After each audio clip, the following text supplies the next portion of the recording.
Well, friends, welcome to our most current ventures course. This is all you wanted to know about race, but were afraid to ask, part 2 with Eleanor Hubbard.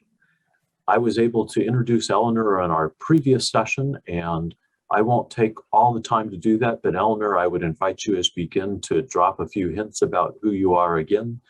I'll simply say you've been teaching courses like this for decades and leading students young and old into that. We're glad that you're joining us from your home in Colorado. And we are just really blessed to have you leading us in another 3-hour course to talk about race and what we can learn. So I am delighted that you are back here again, and we'll look forward to other courses that you may be convinced to share with us in the future. And friends, we're recording this session, and so I just want to be clear that things that you say and share, you're welcome to be as honest as you wish to. But if there are things that you would prefer that not be associated with you on the recording, if you email me privately in the chat, then I would be glad to share those questions or thoughts more anonymously, as well as when we have breakout sessions. The breakout sessions where we really expect you to have the more nitty-gritty sorts of conversations.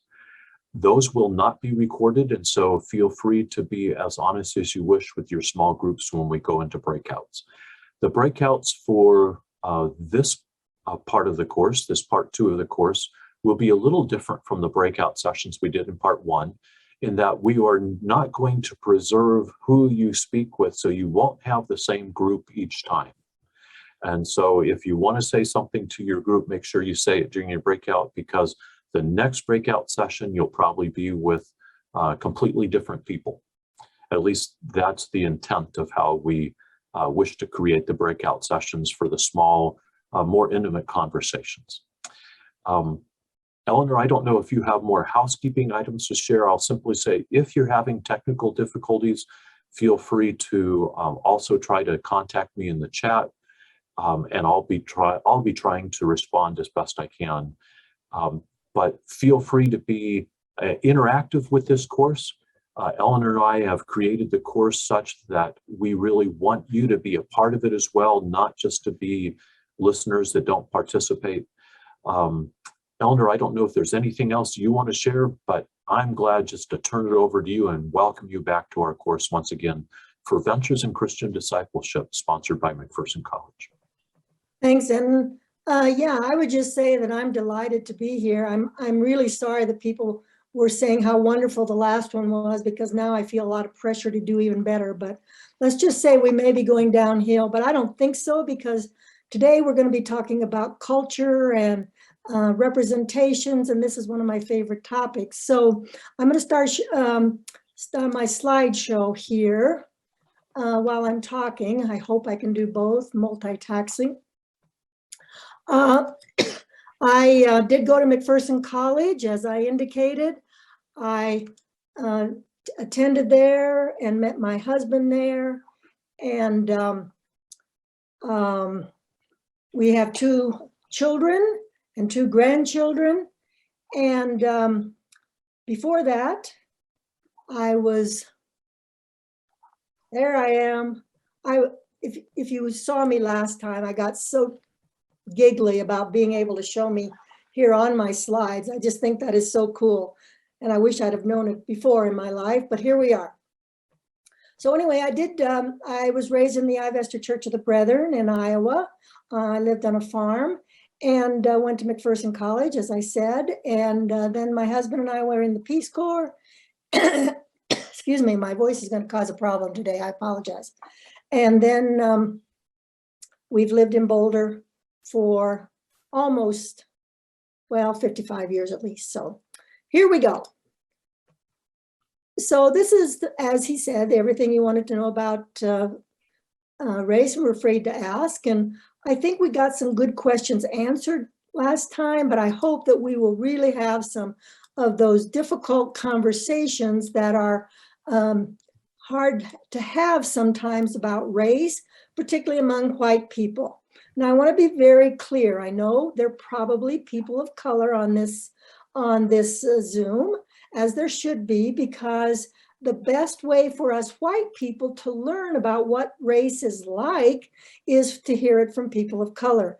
Because unfortunately, we take being white way too for granted and often forget that it is a race, which is one of the things we talked about last time.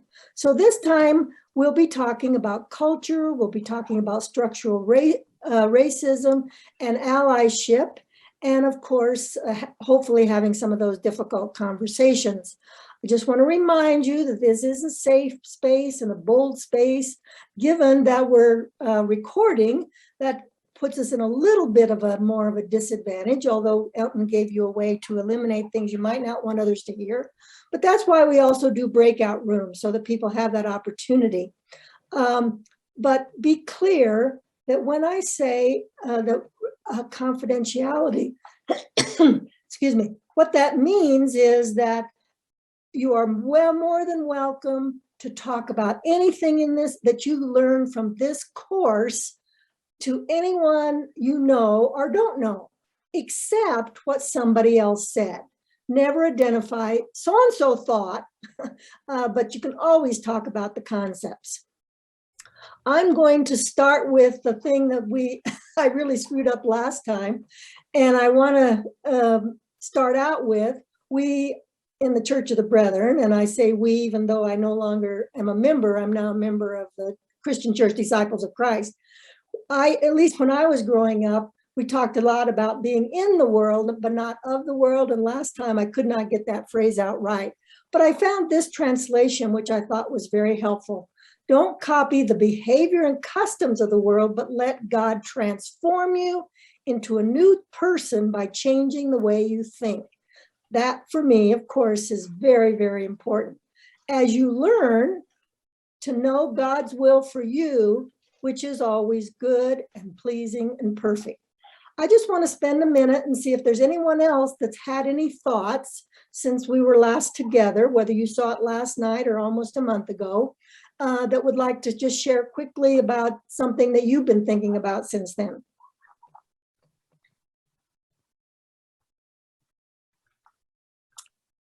Well, we'll keep that offer open throughout the course.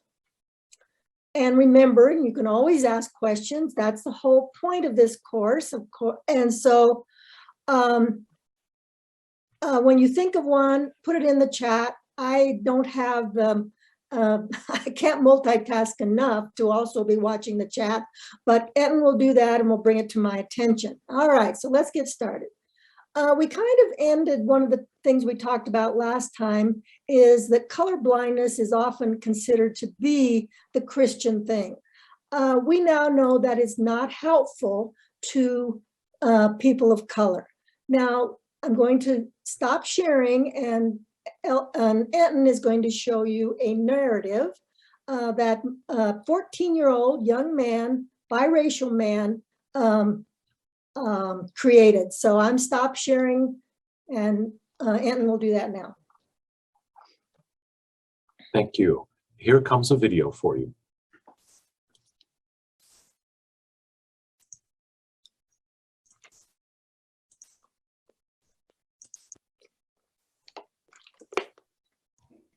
Race, a topic on everyone's lips during the protests last summer after the murders of George Floyd, Breonna Taylor, and others. Many said enough is enough. Many called for a necessary change. Many disagree. About a week ago, I spoke to 3 people about their views on race, intersectionality, the protests, and what can be done to make the change necessary.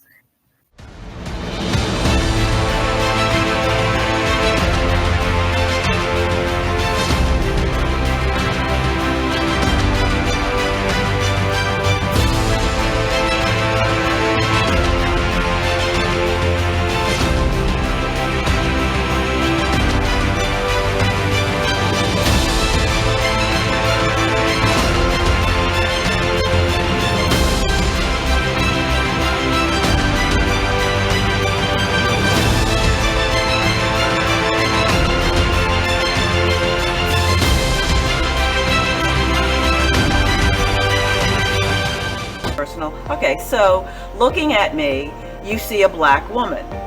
Okay? And so the intersectionality is that when you say Reverend Irene Monroe, it's not a one-dimensional kind of concept. It's also a way to not only parse out differences, but also to highlight the sort of what we call the interconnections of oppressions here. So if you're looking at me and you're saying, okay, Irene is a black woman. Okay, so one of the things we understand in society, particularly giving a male-dominant patriarchal society, that okay, as a woman, she's fighting against sexism, and clearly as a black woman, she's fighting also against racism. It's helpful to describe me using unrecognized social categories and disparities. So in that sense, it helps someone like me who identifies as Latinx and cisgender female, but also has very pale white skin and other things that aren't recognized typically.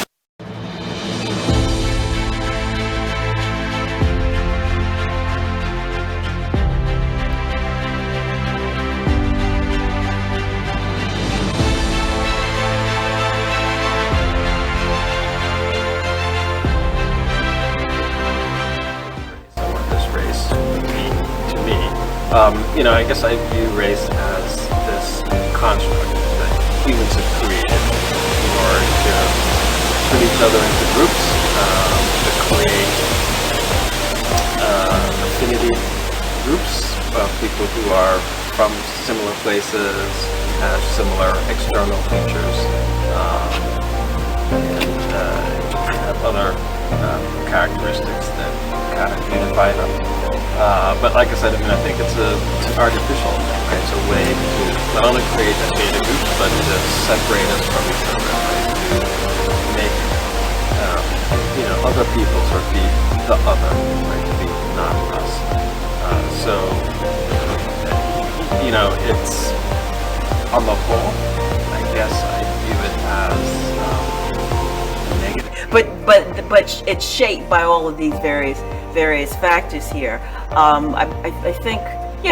I think that what happens when we talk about race in particular, it's seen too binary. We only talk about it within the category of black and white, ignoring that there are Asians, Southeast Asians, there's Native Americans, different ethnic, racial groups, and then ethnic groups within those groups. It's a social construct that has no biological imperial evidence. Okay, so it cannot be backed up by biology. So that gives it there, that society determines these categories, and what they do, there is a component of social control, social policing, and other issues that come along with it. But also with race comes ethnicity. And when you talk about the African diaspora, we have different ethnicities because of the geopolitics of the African American, I should say the transatlantic slave trade. So you got Black Caribbean, but I'll give you an understanding of it. I think as we grow up, we understand the world more, and we don't have filters. But then society puts these roadblocks and these parameters in which it tells you who you are. The 1960s were such that we had the civil rights movement, we had the women's movement, we had the gay rights movement. And that's intersectional because there's some people who were black, who were female, and gay. Hello.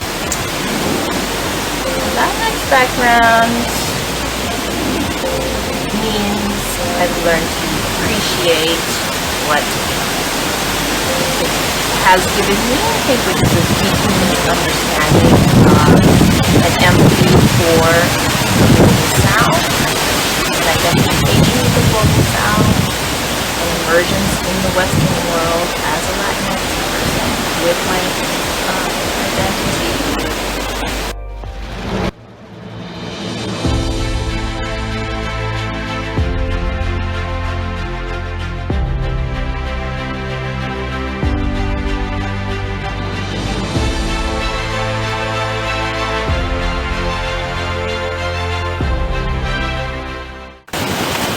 So Yeah, so last summer, or summer 2020, right, was a very interesting period.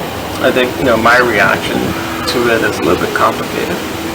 I would say on the positive side, it was a moment where we saw lots of people coming together. I think we saw an elevation of awareness of issues that are intimately connected to race. During the summer of 2020, there was a real realization that happened in this country especially, and around the world, about racism in its many forms. Many people came together, in a pandemic no less, to protest the unjust ways that Black men and women are being treated. This was especially prevalent after the murder of George Floyd, after former Minnesota police officer Derek Chauvin put his knee on Floyd's neck for over 9 minutes, and the murder of Breonna Taylor, who was shot and killed in her own home. Most murders were handled in different ways. In Floyd's case, former Officer Chauvin and others were convicted. We, the jury, in the above entitled matter as to count 1, unintentional second-degree murder while committing a felony, find the defendant guilty. This verdict agreed to this 20th day of April, 2021 at 1:44 p.m. However, in Breonna Taylor's case, the officers in question did not have to face a significant punishment other than losing their jobs. In addition, according to a study conducted by Nature.com, Black men are 2.5 times as likely to be killed by policemen than white men.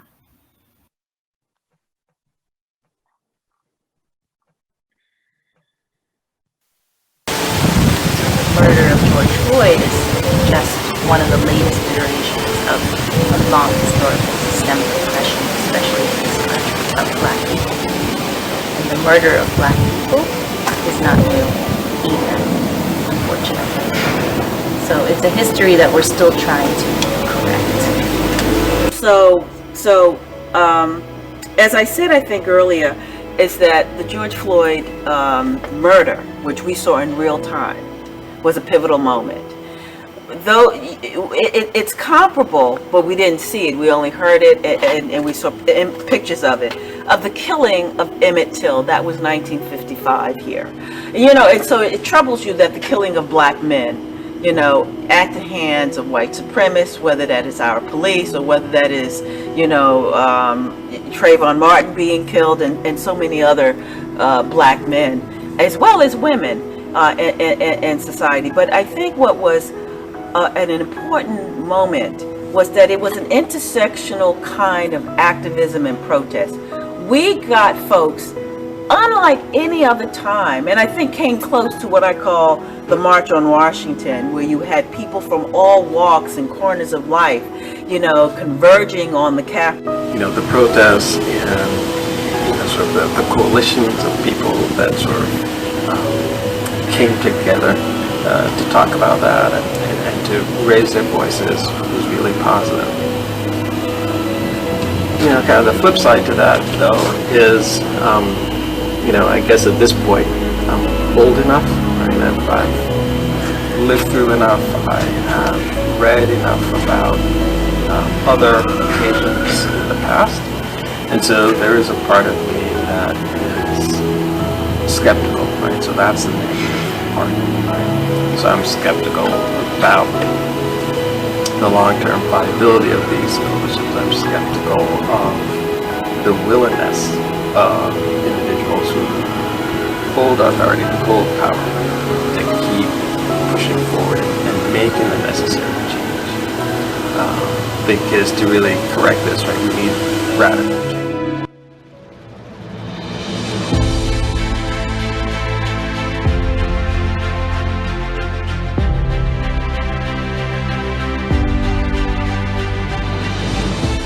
We need to have a sober reassessment of the requirement for police, the role of the police, and policies surrounding their training and accountability for their actions. That's number one. We need to do this through fomenting cultural, intellectual, social change first. I think the outcome of just changing public policy or a law is very limited.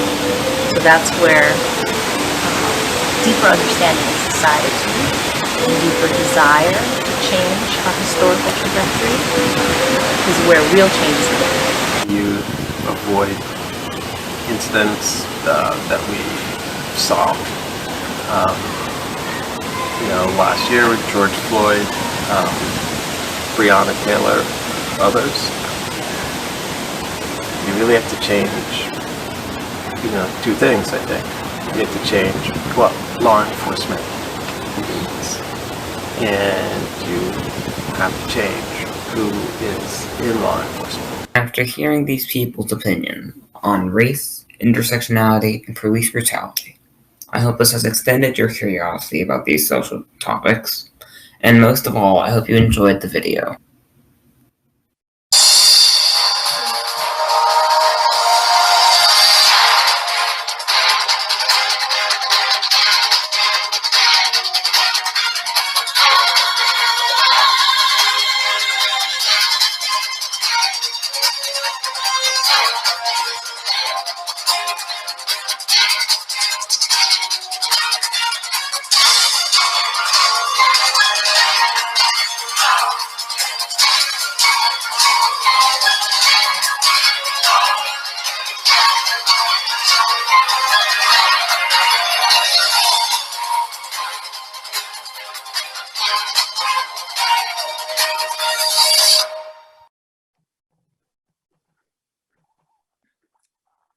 So I know there were some problems with that video. I'm well aware of that. And I want to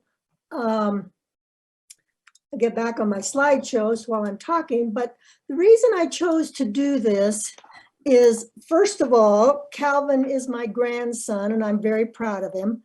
So I think he did a really good job with that, and I found it very helpful. But the most important reason is in that short video, he captured almost everything we talked about last time, and really previewed where we were going this time.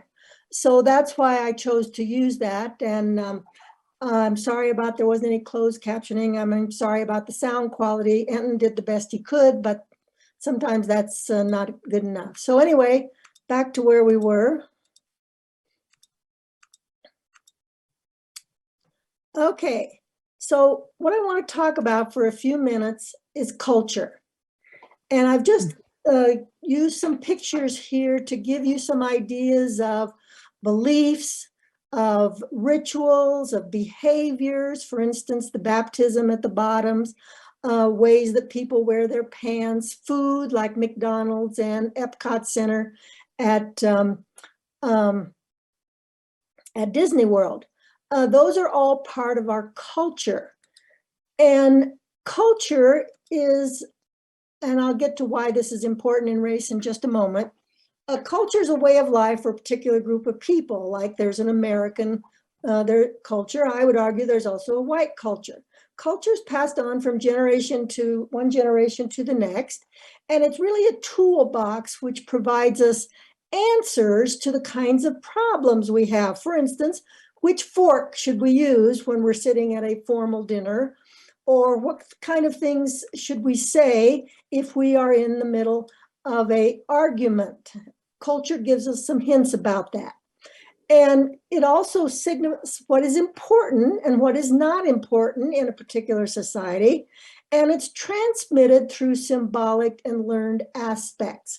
For instance, some of the social institutions that were not represented on that circle that I used for culture are sports, which is extremely valuable in our society, the media, science, and the military.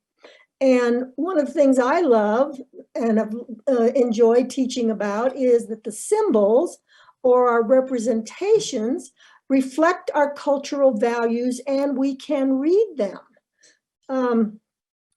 So we're going to try that. So something is missing, I would argue. So what is missing in that, what we often don't talk about when we talk about culture, is how our image are mediated. That is, mostly we receive them through our media. Images are representations of reality, and they're created by artists, musicians, the image industry, including people like who do makeup, people who do clothes and fashion, and they are distributed by our media, which can be things like smartphones, but also things like television and movies, internet, blogs, podcasts, all of those things. So, and by the way, I usually do this like for about 3 or 4 weeks in class, so we're rushing right through, but you'll catch on quickly. So how do you read racial images? Or in other words, critique them? Well, some of the things that to look for is how are the image placed? What is the layout? What are the colors that are used? What kind of emotion is being invoked by what the image says? And what does it say about race? Because that's what we're going to talk about today. Now, you can critique images for, most any thing in the society, but we're going to be talking about race. So one of the things that you want to be thinking about is, who did the artist or producer have in mind? They probably did it for themselves, but they were also thinking about their audience. Were they thinking about a particular demographic, or were they thinking about a particular racial group? And what's also interesting to me is, how might different images be read by different audiences? We'll look at that as we go through here. So what I'm going to do is go through a series of images that we probably some have seen and some we have not seen. These are images of mother and the child, and you can see that one of them is very all gold. The other one is backlit in a way that makes her look very motherly. I'm going to do my interpretation for a minute, and I'll give you a chance to do yours. But here's another set of images. The one on the left is the Navajo, and the one on the right is the Apache image. I hope I have that correct. And you can see how differently Mary and the child are represented. Now, here's some images of Jesus. I would imagine it would be very unlikely that you haven't seen the one on your left. That was in my classroom in Sunday school. I think it was in the front of our church for a lot of years. And then one as a Black man, as a contrast. Here's another one. Here's where the cross is represented almost, I think, as a beautiful sun, it uses a beautiful sunset as the backdrop. It takes the horror and the terror out of being hung on the cross and represents it as almost with a sentimentality. Whereas one on the right is called Jesus with the barbed wire. And I think that calls forth all kinds of images in our minds. At least it does for me. I was raised on a farm, of course. And here's another one. A very sympathetic picture of Jesus as the good shepherd cradling a sheep, and then with a goat who looks almost aggressive in this picture. Very different representations of the good shepherd. Now, I really questioned whether I should add this one. Dylan Roof was the white man who went into a Black church in Atlanta and killed, went to their Bible study and then killed, I think it was 8 people.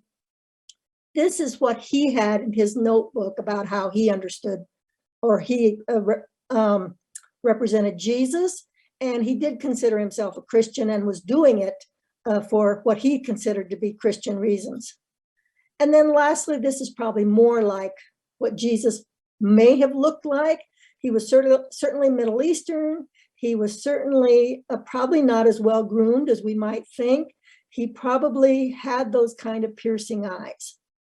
So now it's your turn. We're going to go into breakout rooms, and these are going to be the questions. I'll put them in the chat room so you can talk about them. But I want you to think about, and let's see, 10 minutes is about right. Describe the first picture you ever saw of Jesus. How was Jesus represented in your Christian upbringing? Which images of Jesus and Mary that I just showed you evoked very strong emotions in you, both positive and negative? And I think this one you might want to think about. Well, I encourage you to think about, but it might be tougher about what is your racial identity? Who do you perceive yourself to be racially? And how does that play into which pictures you found appealing or not? So, Anna, time to put us in breakout rooms. Thanks, Eleanor. I'm assigning those rooms now. Let me do a little bit of horse trading to make sure that this works out right. There'll be about 3 people per room. And if you end up with one more than that, just take a little extra time to share. And I think we have that all ready. Eleanor, because I've been working with rooms, say once again what question they should think about, or maybe we could put that in the chat before people go. I will read them again and then I'll put them in the chat room. Describe the first picture you ever saw of Jesus. Which images of Jesus and Mary that I've had on the screen evoked strong emotions for you, or ones that you happen to remember? And then what does your racial identity have to do with the pictures you found appealing? Those are the questions. Or not appealing. And here's our breakout rooms, friends.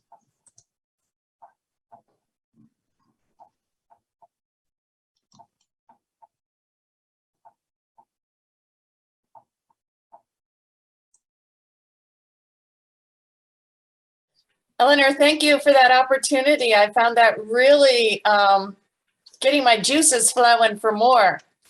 Great. Well, we'll do more.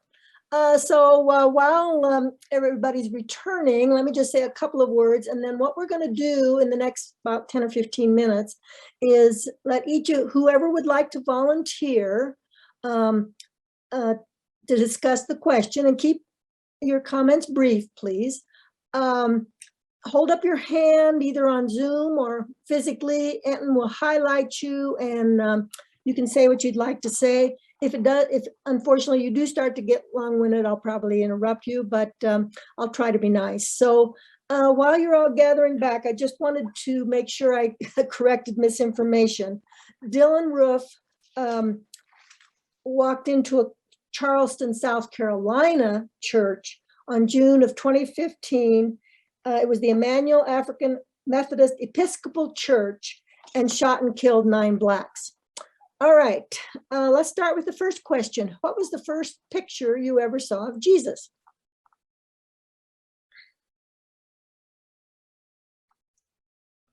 And friends, feel free to either unmute and talk or just to raise your hand and I'll call on you. First one I ever saw was the Solomon picture, head of Christ.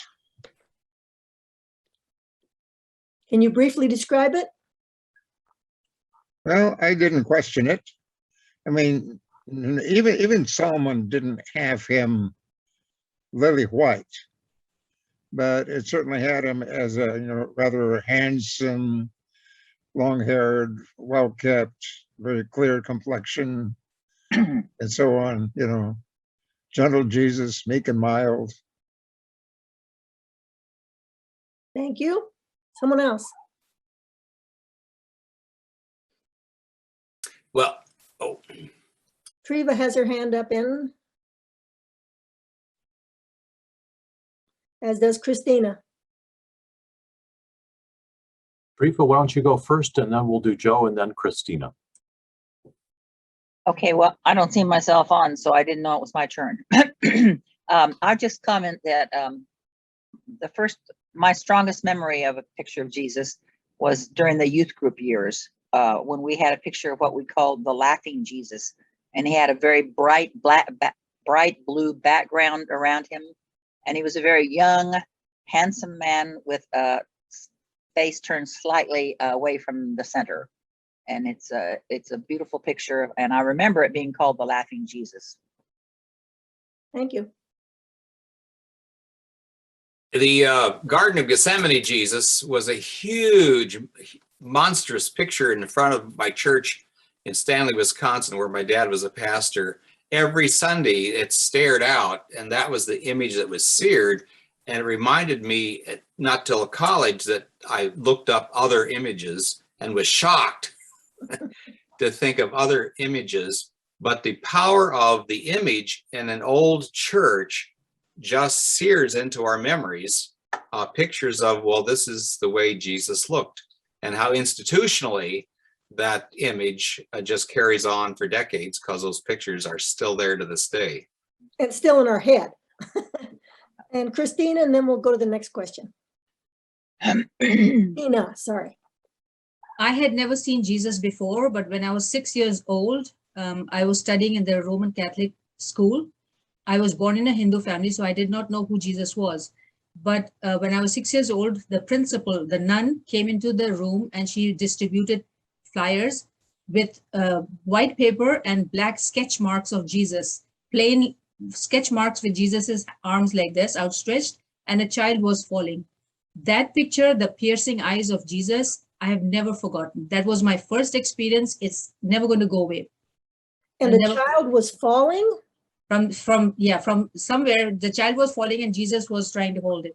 Wow. That picture that's a powerful image. It was. Yes. For me, it was. Finally, I got converted to Christianity. Okay. All right. So let's talk about the images I displayed, or others that have really evoked strong images for you. And some of the, I mean, you have already described those, but let's go on with some of the ones that you saw on the video I presented.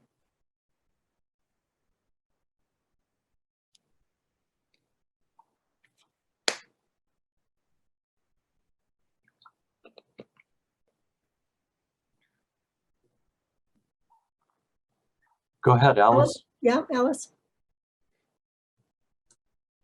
The pictures we had were brown Jesus, but when I saw the Navajo and Apache pictures, I thought, wow, that's what he should look like, really.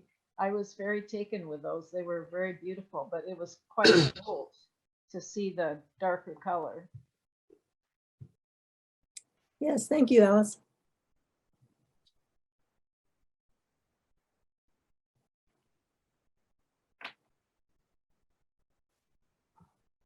Andrew had his hand up.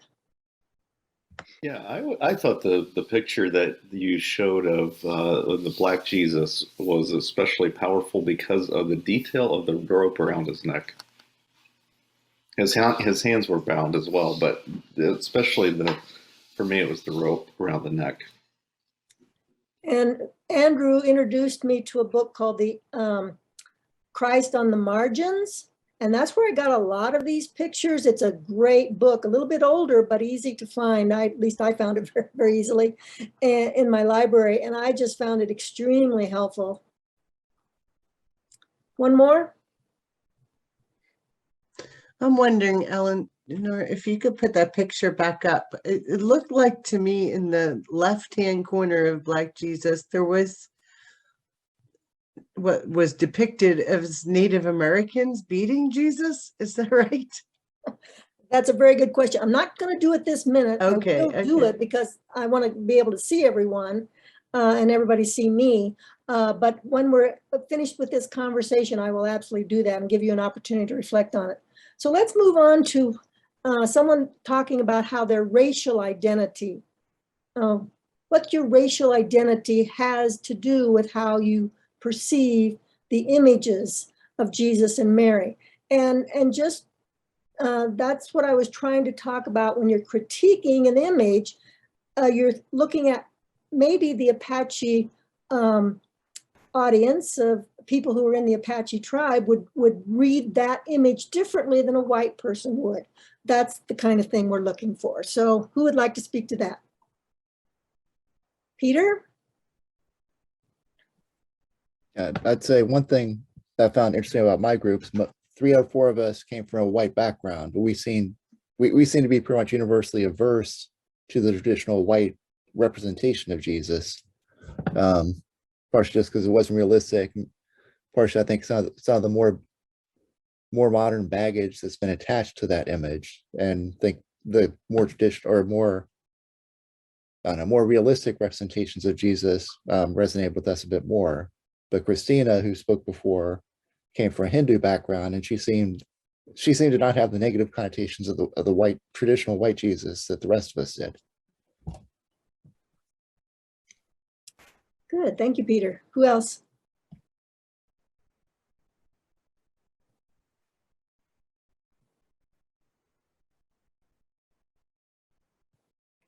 I'm quite patient, so you're going to have to talk.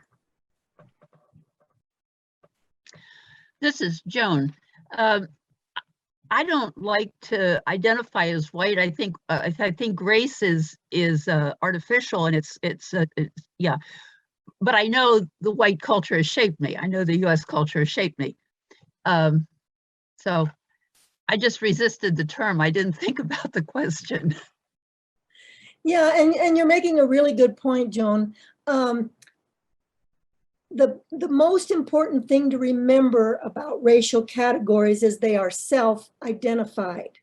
We shouldn't, people do, we shouldn't try to determine what racial category another person might be. They may be appearance-wise what we consider to be eyes that Asian people have, but this person may not identify as Asian and may, so that's the most important point, is that racial categories are always self-identified. Secondly, I want to speak to what you were saying about it's not uncommon for people who are white and other people of color to say that I don't identify as white. And it's okay, but it's also, I think, a reminder that often we come out of a perspective of color blindness, that color doesn't matter. And I think most people of color, at least the ones I've talked to, would argue that color does matter. And we're going to talk about that more in the next segment. So Susan says in the chat, I think it's cool that Jesus is depicted in many ways, and all people should see him as an ethnicity that helps him to feel closer. There you go. All right, so it's 5 till 9. We're going to take a 5-minute break. I'll get back up my slideshow while you're going to do whatever you need to do in those 5 minutes. But one thing I do want you to do is gather paper and pencil, because we're going to be doing some journaling in the next segment. So time for a break. So Susan, is this the image you were referring to? Oh, yes. And Enton said it was a Roman soldier. Yeah, I didn't see it clearly. Thank you. No, I mean, it's a small image. I'm glad to see that. That's yeah. But I think for me anyway, if I were coming from a Native American perspective, I might see that as the conquistadors and how they were so abusive. Yes. That's yes, a strong enough word to the Native peoples.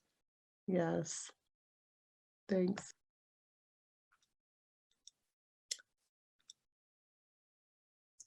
Okay, Eleanor, I think we're ready for you to take us into our next section. I was surprised nobody commented on this one. This one was quite startling to me. The difference between a sheep or a lamb in his arms and a goat staring right into our eyes. I thought those were quite different images. And we did that. Okay, so now we're going to talk about structural inequality. And we briefly mentioned it last time with talking about, isn't it enough to be a good person? So I would argue no, because we're going to talk now about the levels of analysis, which I briefly touched on last time, but we're going to talk about in more detail. So we have the individual, that's me, and the group. Those are 2 levels of analysis.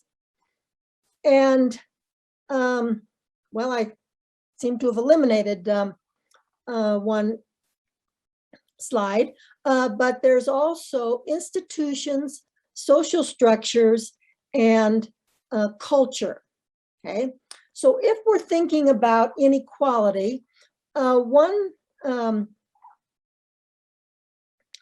I'm really having trouble with my throat today. The individual level is prejudice. I am prejudiced toward, and name people who have purple in their hair, okay? That's an individual approach. It may be disturbing. I may be mean to that person, but I do not have power to enact my ability to dislike people with purple in their hair. Stereotypes are both individual and group. Those are all those stereotypes that we have about racial groups. And when I'm in class, students can easily identify the stereotypes we have, and you can too. You know what the stereotypes are. And I would argue that even we do need to know what they are, but even that it becomes a bias that we don't even recognize.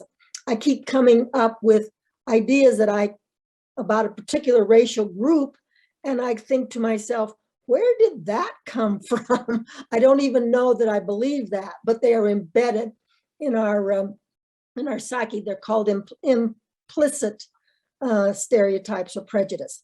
Discrimination is when there is power to enforce prejudice and stereotypes.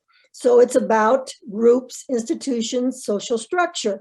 And it's the saying that one group decides, the in-group, that a member of the out-group does not get the same rewards of society. Privilege is individual and group. And we talked about white privilege last time, and I think most of you could identify that. But that's something that the individual has, but it's also something that groups and institutions can have. And then, of course, institutionalized inequality are things like racism, sexism, ableism, all of those isms, and white supremacy. Now, that's what we're going to talk about today, institutionalized inequality. So if you're coming from an individual perspective, the question is, are you a racist? And the answer is either yes or no.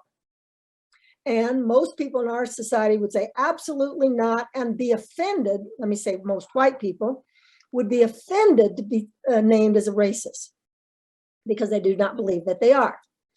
But there's also another level of analysis, which is the group, the institutions, the social structure, and the culture.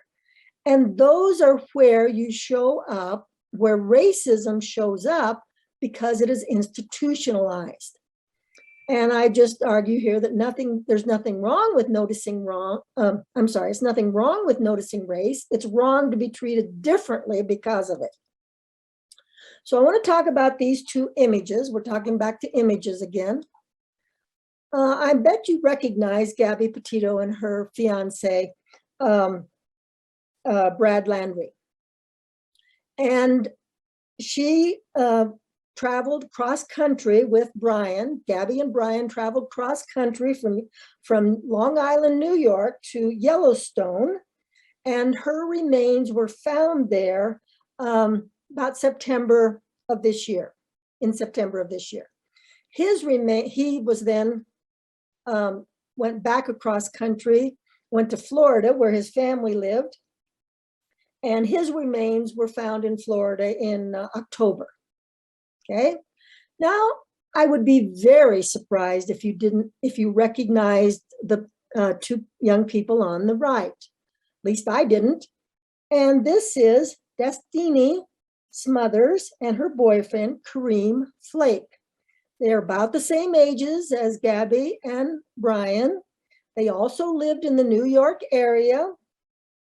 And Destiny traveled with her boyfriend and father of her children from Troy, New York to Queens in November of 2020. She went missing. And it was until 4 weeks later, I'm sorry, 4 months later, that her body decomposed was found in the trunk of his car, only blocks from where she went missing. Now, there was when I'm talking about these two people, there was no 24-hour news cable shows. There was no nationwide search. There was no police or FBI involvement. This, to me, is the perfect example of institutionalized racism that goes across our police systems, that goes across our news systems, that goes across how we understand whose lives are more important than others. So we're going to talk about structural inequality. There's the individual. We've already talked about that, your beliefs and your actions, and they may be prejudicial. They may serve to perpetuate oppression. They may be conscious or unconscious. They may be external or internal. And I think we could all identify those rather easily. Between the systemic and the interpersonal, between the systemic and the individual is the interpersonal, which is when people interact with each other like we're doing today. And then the systemic is the institutional, which are the policies and practices at the organizational level, and structural, how those interact and accumulate across institutions.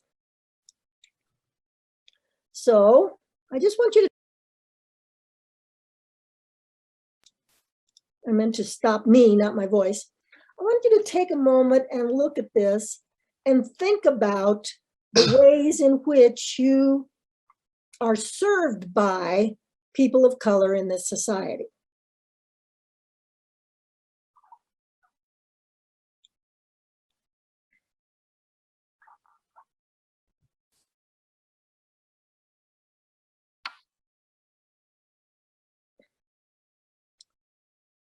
Maybe it's different where you live, but certainly where I live, it is people of color who serve me in restaurants, who cook my food. I didn't have a nanny, but they're often nannies. They take tolls at our booths. They operate our call centers. They drive our trucks, and they stock our shelves. They clean up our trash. And I hope you're different than me, but I often forget who these people are or don't notice them when they are serving us. So I'm not going to dwell a lot. I'm not going to dwell a lot on power. We can talk about it more if you choose to. But I think here's the questions you want to think about as you're thinking about power. Who benefits and who doesn't? Who gets to decide?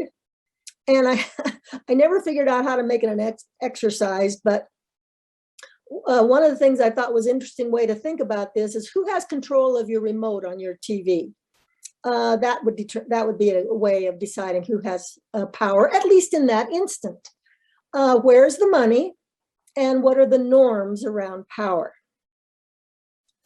So now I want you to take a few minutes. Let's see what time it is. I think 10 minutes is going to be about right. Let's take about 10 minutes, and I want you, we're going to go silent, and I want you to think about these questions. And I'm going to read the questions, but what I want you to do is find the one that really stands out for you. This is the one I need to be thinking about. Now, you can answer all of them if you want, but you don't have to. That's what I'm trying to say. What is the question about race that you are most afraid to ask? What is your most difficult struggle in understanding your own racial identity? What does your faith tell you about racial issues? When are you least likely and most likely to make changes? But I do want everyone to answer this one. What is your superpower? We talked about white privilege. Maybe that's what I'm talking about here. You might say, well, you know what? I'm really good at fundraising. Or you know what? I can really organize things well. Or I have this friend, I'm speaking for me now, who wants to be in the background. But she takes all of our tablecloths at church folds them neatly and stores them rather than just throwing them in a closet somewhere, which is what we were doing before. But she doesn't want any leadership role, but she's more than happy to work in the background. So those are just some examples of what you might consider to be your superpower. So Anton, we're going to go silent for 10 minutes. Thanks, Eleanor. And I'll give you all an 8-minute warning so that you know when you just have 2 minutes left. And I can just leave up this slide so they can look at it, right? That would be great, Eleanor.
I don't understand.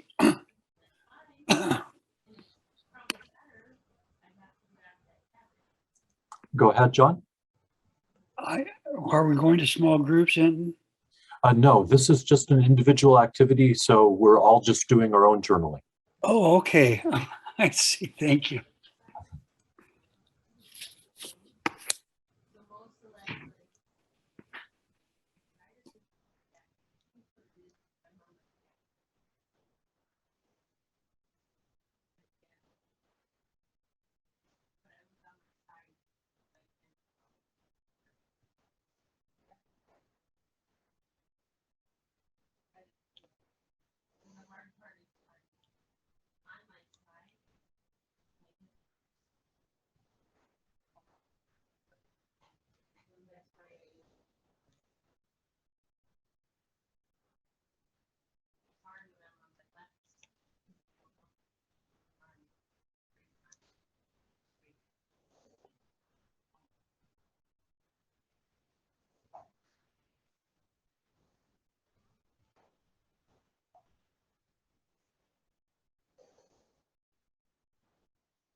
I don't know what time he woke up, but he remembered his phone was downstairs, and he went and got it.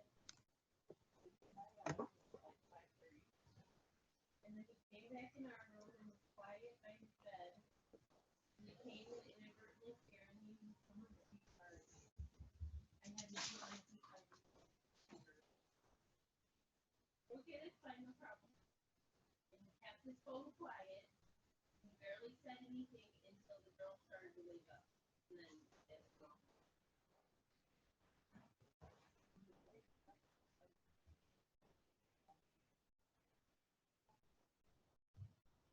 like 7:15.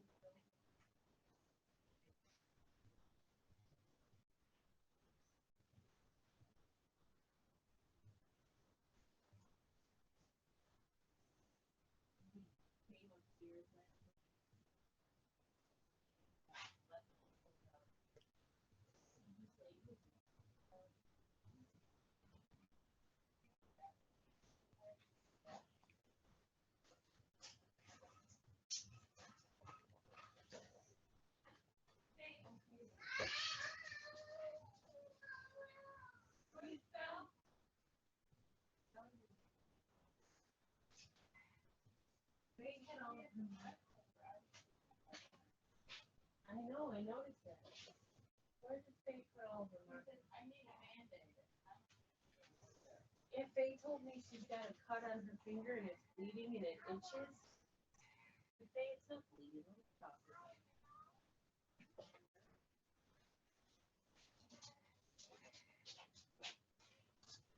Do you have any idea where Faye put her markers?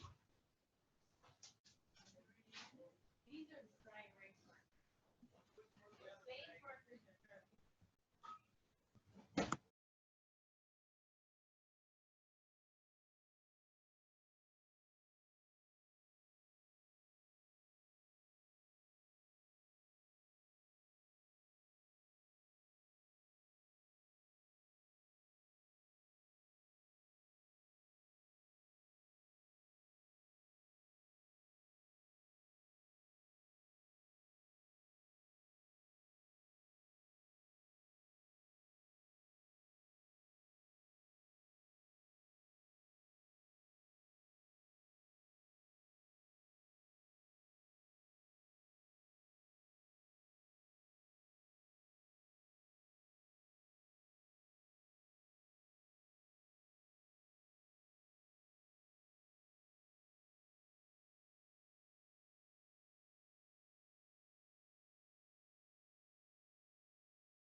Friends, we have about 2 minutes left. 2 minutes.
Okay, we're going to come back. we're going to start with doing a popcorn with the last question. What is your superpower? And maybe this is not true of Brethren now, but when I was raised in the Brethren church, you were definitely not supposed to put yourself forward. You were not supposed to brag about yourself. So this has been something I've had to learn to do in my life, that it's okay to be honest about what you're really good at. So unmute yourself, say one word about what you're good at, and I promise nobody will call you up and say, you said you were a really good fundraiser, will you do such and so? No, we're not, that isn't allowed, okay? But just say what you're really good at. What's your superpower? Go. Organizational skills. Strategic planning. Lifelong learning. Listening. Pastoral Singing. care. One-on-one contact. Helping others. Nurturing. Visitation, caring, caregiving. Numbers. Listening. Preaching. Passion. Having been born biracial. Humor. Oh, thank goodness somebody said that. I don't know about you, but I get way too serious about this whole topic. Thank you. Authenticity. Anton, what's your superpower? Analysis. I thought you were going to say computers. That is true. And we're going to talk about analysis here in a minute. So I know we went through the structural inequality really quickly, but we're going to come back to it and do some more work around that. But let's go back to the questions I raised. And now whoever would just like to speak, you want to start with a question that you've been afraid to ask about race?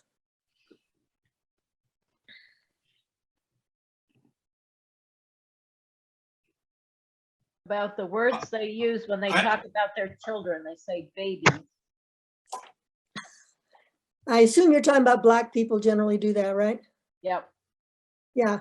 Yeah, let's identify the racial group we're talking about, because not all racial groups do that, but I've noticed a lot of Black people refer to their children as baby, even when they're adults. Not every Black person, of course. Right. Okay. I think the most difficult question I have is asking myself if I'm a racist. Well, in my life, that is a lifelong question. That was the identical question that I was wrestling with, because if I do confess I have racial prejudices, but to say I'm a racist, that really disturbs me, grates, makes me angry. I feel angry. I'm not a racist. And related to that, I want to know what I need to know that I don't know. I was interested to hear Joe's comment, because that gets us into the area of white fragility. And not only is there white fragility, there was also Black fragility. I think we're just going to sit, there's a racial fragility. So my question is, what can be done to ease that cross-racial fragility when one of your group is wronged? Difficult conversations about race. Thank you, Reynaldo. Christina has her hand up. Go ahead. With my church family, I have talked about racism a lot. Sometimes this comes up that the white people, my husband and I are the only two colored people, everybody else is white.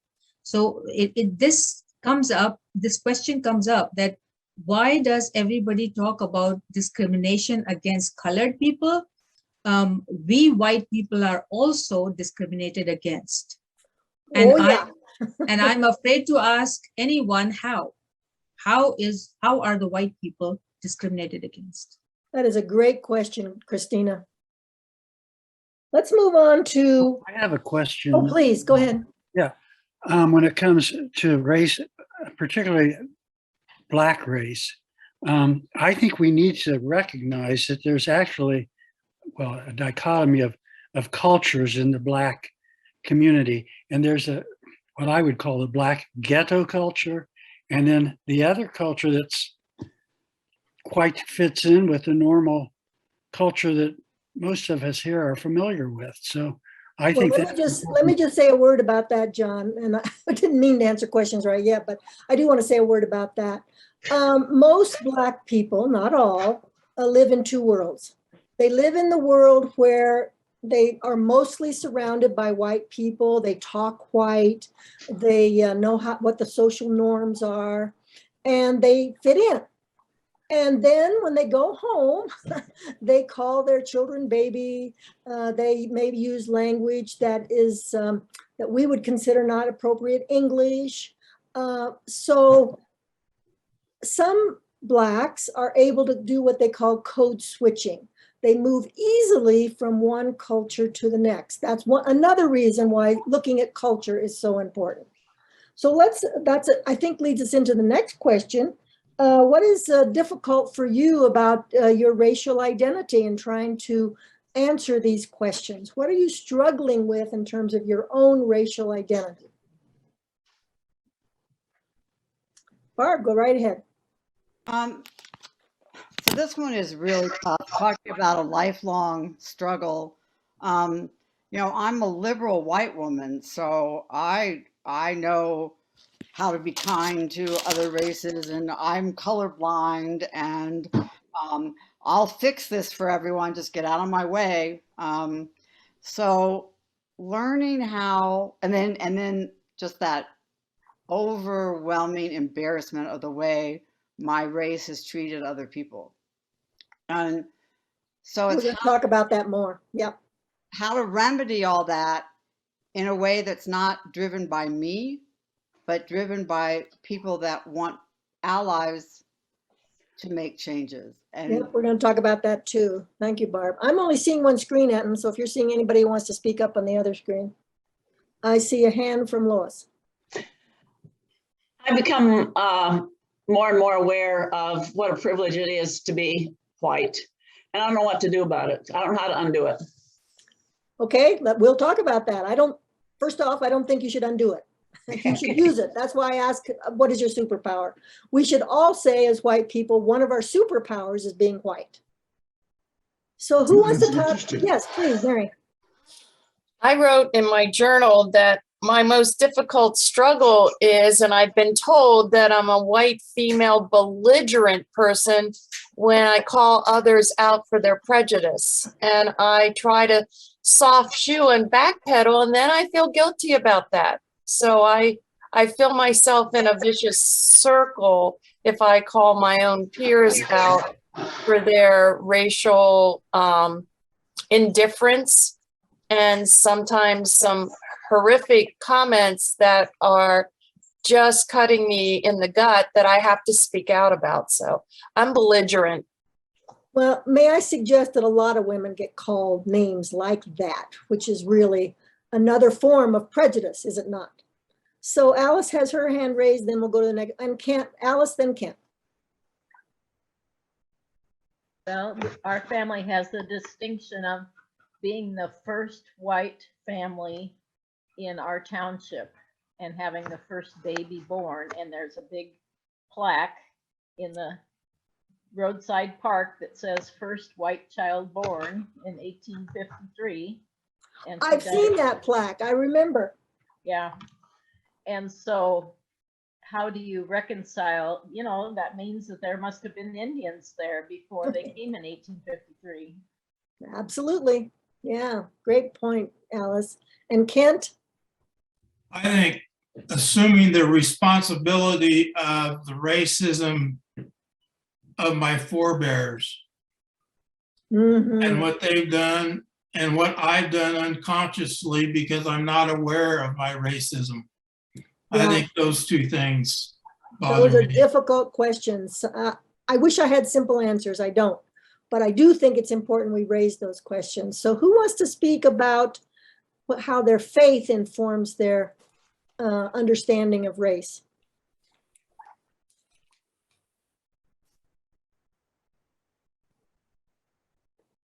Want to say something? Or mute us. Mute us. Sandy. Well, I truly believe that all people are created in the image of God. And our image of God is so limited to make that hard to understand. But if all people are created in the image of God, then all people deserve our love and respect and support. And it's not only races, but it's all of the other economic and, place of birth and all of those sorts of things. But that says we have to love each other and we have to take care of each other. Yeah, I couldn't agree more, Sandy. And I would think you would also know and argue that that's extremely difficult when you're starting to talk about structural inequality. It's really, you think it's easy on the interpersonal level, and it is in a lot of ways. But when you're starting to talk about structural inequality, it becomes very difficult. I'm not going to call on you this time, Ronaldo, because I want to move on because we do need to move into the next section, which means I'm going to have to go out and get my slideshow again. So Ronaldo, if you want to talk while I'm doing that, you may do that. Well, I just wanted to say something about we should treat people as reflections of God's image. The problem there lies in that we tend to make God in our image, and therefore people who don't fit that particular image don't get the same treatment. Yeah, that's such a good point, Ronaldo, and I completely agree with you that saying that we have been made in God's image is quite different than saying that God is our image, and I think we do that way too much. So I had to click through these. All right, so we're going to talk about allyship now, but we're going to be coming back to all of those issues that we discussed in terms of structural inequality. So I want to just talk a few minutes about what I consider a white Christian ally to be. They're anti-racist and for racial justice. They support and advocate with or for anyone who's not white. They look to their own self and institutions first to create change. I think this is probably the most important one, because what we do, generally speaking, is point fingers. Well, if the police would just get their act together, or if the military would just get their act together, or you name the institution.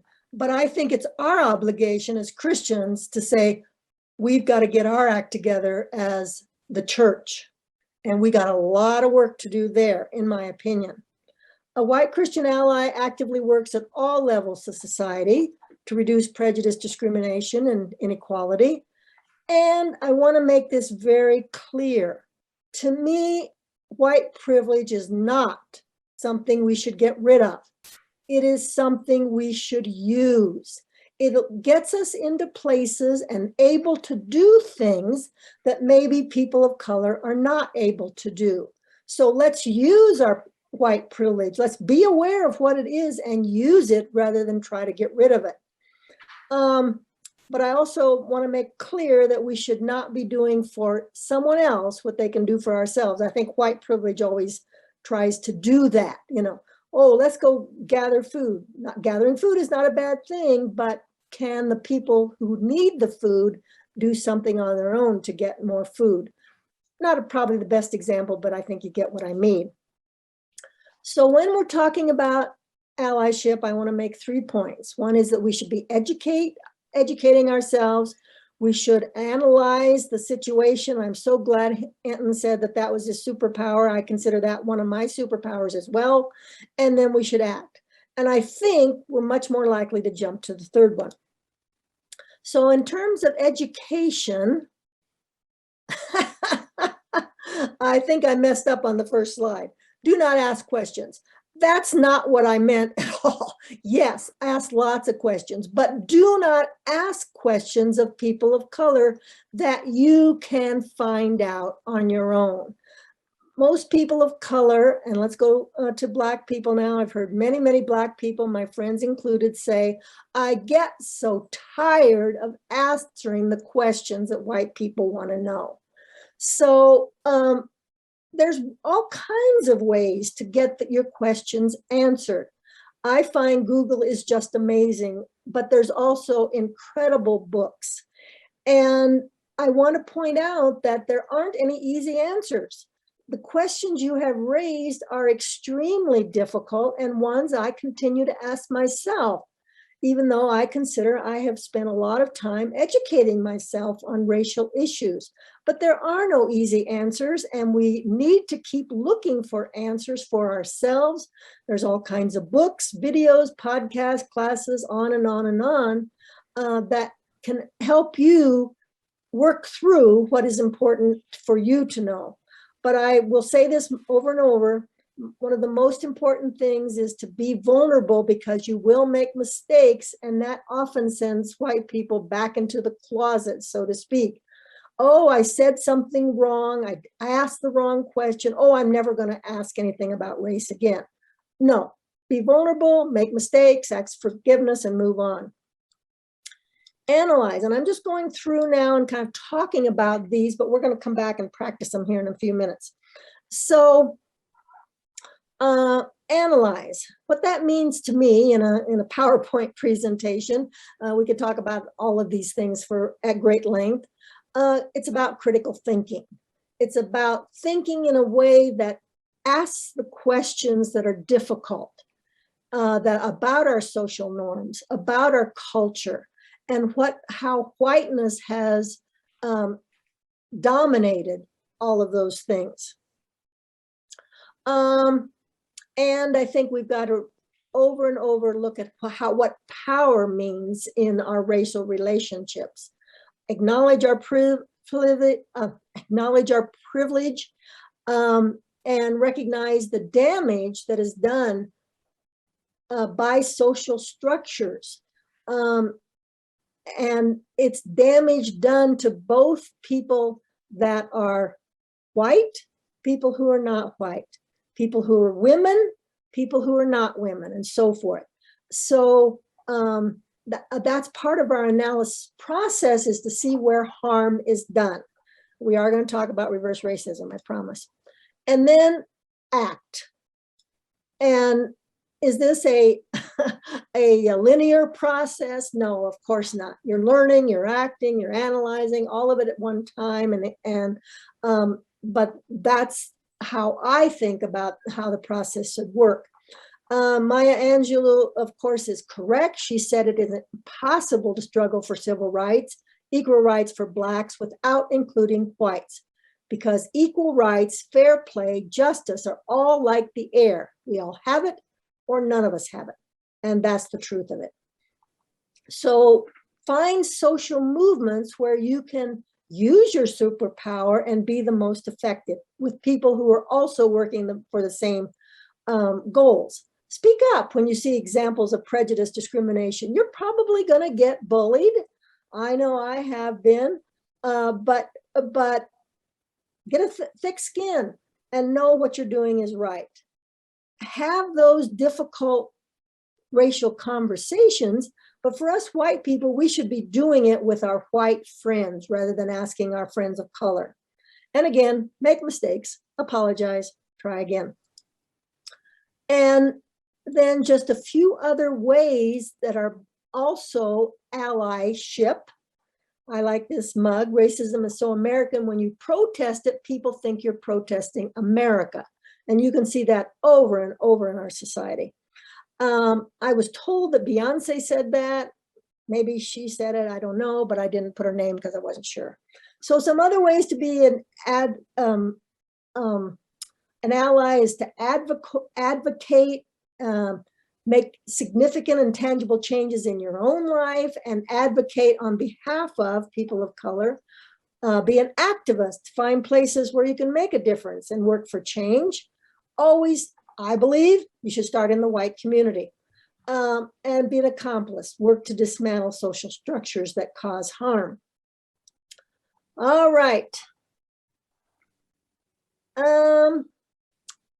We'll take a break in a few minutes because I want to try something first.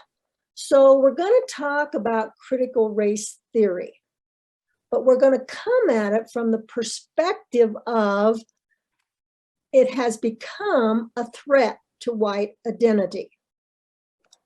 Okay, so Ronaldo keeps reminding us about fragility. I think that's really important that we keep that in mind because white people do tend to, I'm sorry. Okay, I guess it was somebody not muting. White people do tend to be, one could argue, fragile when they are called racist or when they're put in positions where they don't feel like they have their privilege any longer. And I think there's a good argument to be made for that. So we're going to go through the ways that people experience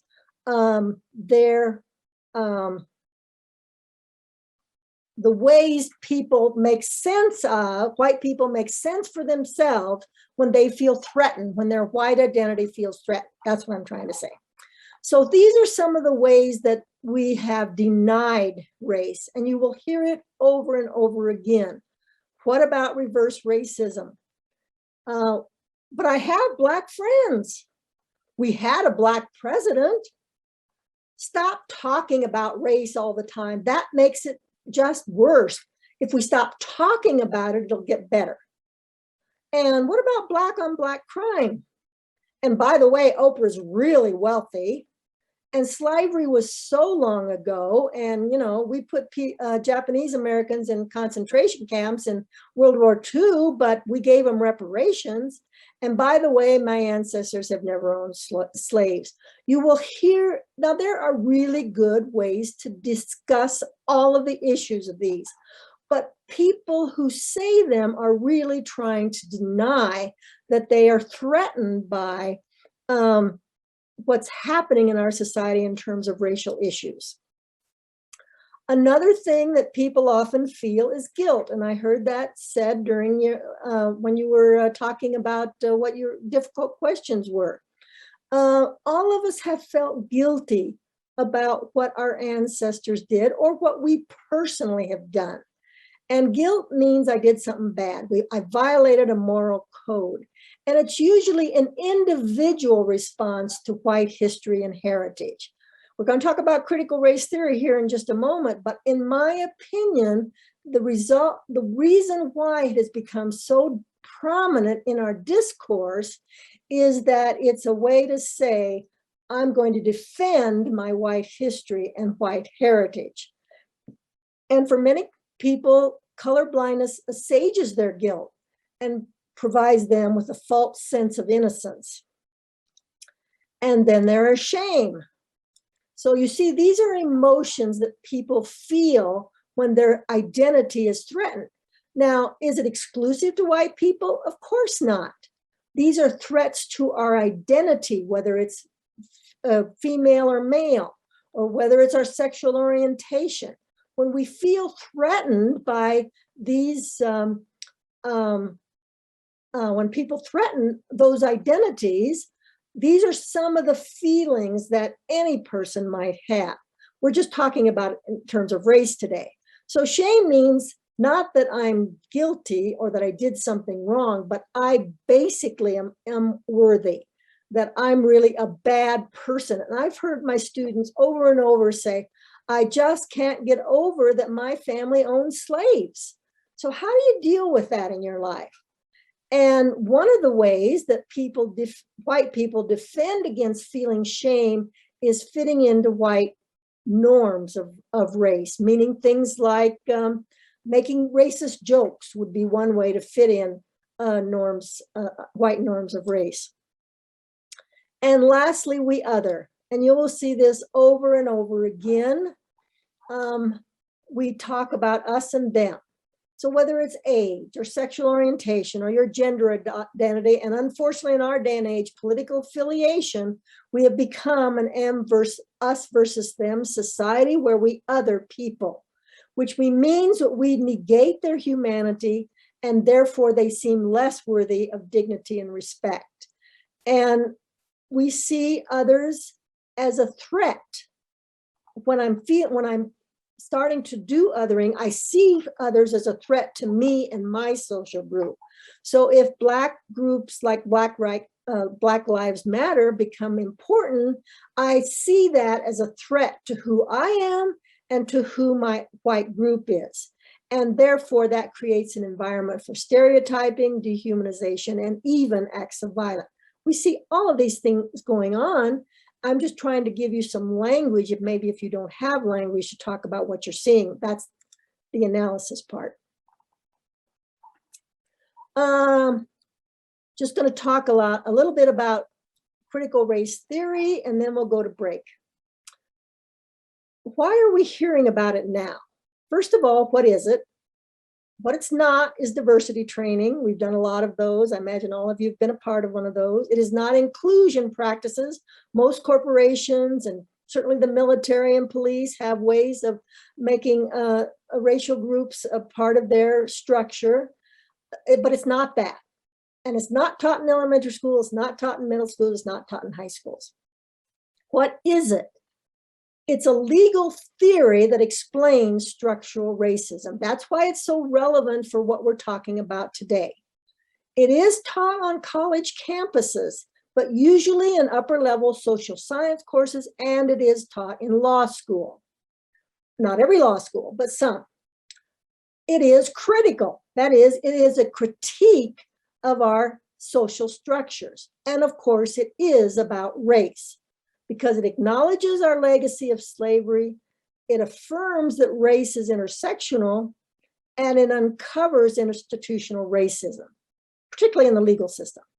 And there's all kinds of good books written about how our legal system, the policing, the legal system is structurally unequal, particularly for Black people.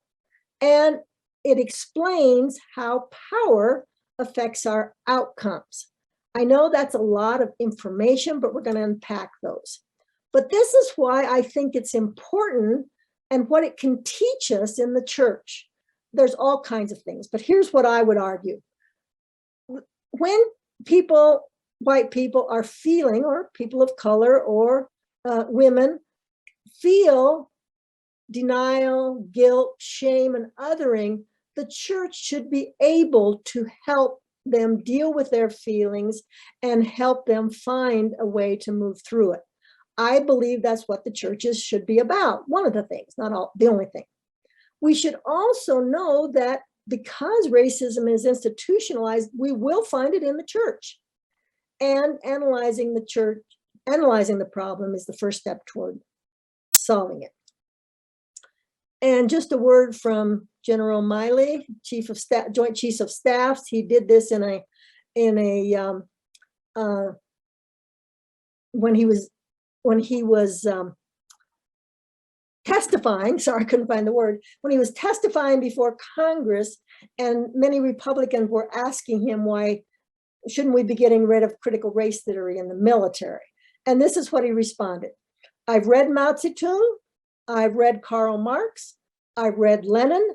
That doesn't make me a communist. So what is wrong with having some situational understanding about the country for which we are here to defend? I thought that was a brilliant statement, and I think we can say the same. Now, I think what I'm going to do is go ahead and take our break now, and then we'll come back and do a breakout room to try to deal with all this information I've just given you. So I'm going to stop sharing my slides, and Enton, if you'd start timing now for another 5-minute break. Right. I have that it's 9 minutes till the hour, and so we'll just go until about 4 minutes before the hour, and get up, stretch, take a break, move your muscles so that your brain can also be healthy to absorb more of this information, and we'll see you in about 5 minutes.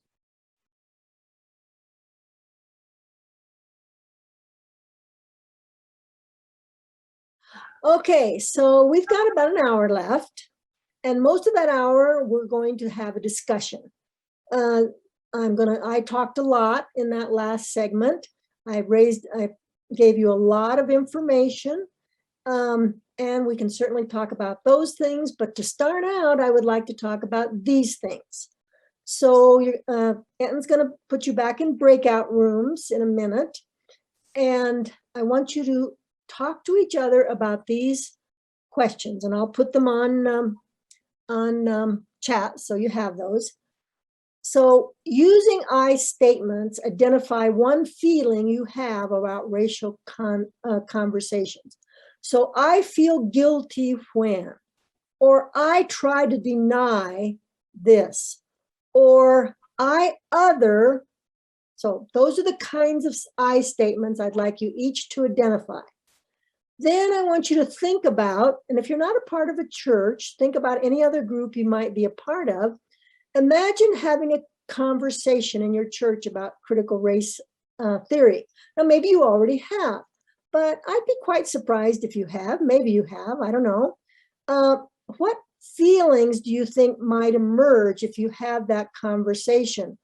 Where would people find it difficult to have that conversation? Where might people use their feel threatened and use some of the strategies we discussed to not affect their identity? And then lastly, what would you do next? How might you then have a next, what might be the next step after you've had such a conversation? And maybe it's a conversation with one other person to kind of get things started, but however you think it's appropriate. So, Anton, if you'd put us in breakout rooms. I'm ready, Eleanor. Can you post those questions in the chat? I will do that. I will do that. And I'll pause just for a minute for you to copy and paste, because if they're in the chat, then people will have them before I put people in breakouts. I'll just type them in. I can't cut and paste at the moment, but I will. I have them here, and I'll put them in. I promise.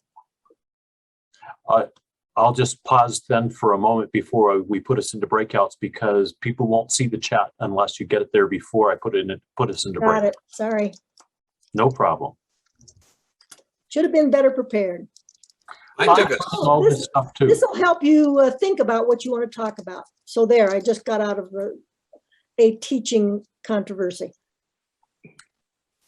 I took a screenshot of that, so I have it on Oh, myself. great. Good for you. Thank you. That's a good idea too, Joe. And I should work ahead and copy these questions so I can paste them for Eleanor if I was doing you're my job good. right. Okay, there it is.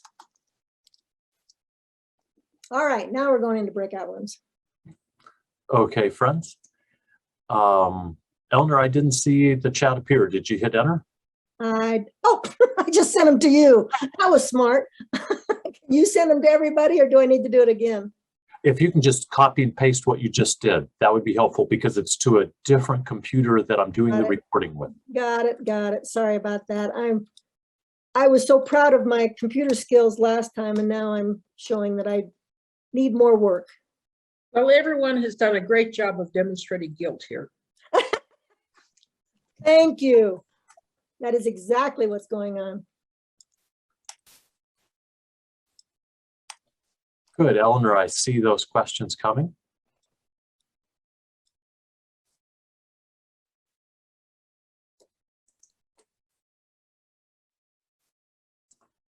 And there's number 2.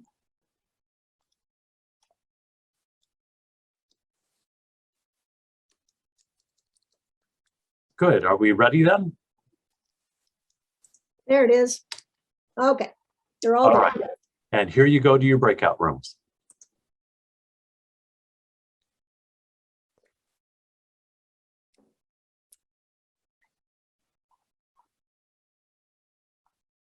Boy, and you all come flying back when those rooms close. So welcome back to our large group discussion. And here we go. And Eleanor, back to you. Okay, so I'm going to comment on a couple things that are in the chat, and then it's your turn. So one person asked what the book I referred to that Andrew had recommended to me. It's Robert Lentz's Christ on the Margins, and I did put that in the chat. Susan said white people do have superpowers, being their privilege, and they should use it to lose it. I couldn't disagree more. My take on this is that white privilege gives us the things that we want all people to have. Don't we want all people to have better schools? Don't we want all people to have more better social relationships? So I'm not about, I mean, everybody gets to decide this on their own. I'm just telling you my opinion. I'm not about trying to lose my my white privilege. I'm trying to figure out ways that I can use it better than I have in the past. That's just me. See, was there anything else? No, I think that was it. Okay, so now we are going to have a conversation about Hey, I'm sorry, Eleanor, but you said something similar on this screen about using white privilege. And to me, when we lose our privilege, then we are more equal, so that we don't have these disparities in the social systems and structures. And so, no, that's a very good point, Susan. All right. Yeah, you know, I think one can argue it both ways, but I've heard, and I'm not saying you said this, but I've heard so many people say, how am I going to get rid of my white privilege? And I say, no, don't do that. Let's use it. But I hear what you're saying, Susan, which is we've got to level the playing field too. So that's part of the whole process. Absolutely. So I talked for a long time. Now it's your turn. So who wants to start off with some feelings you have about racial conversation using I statements?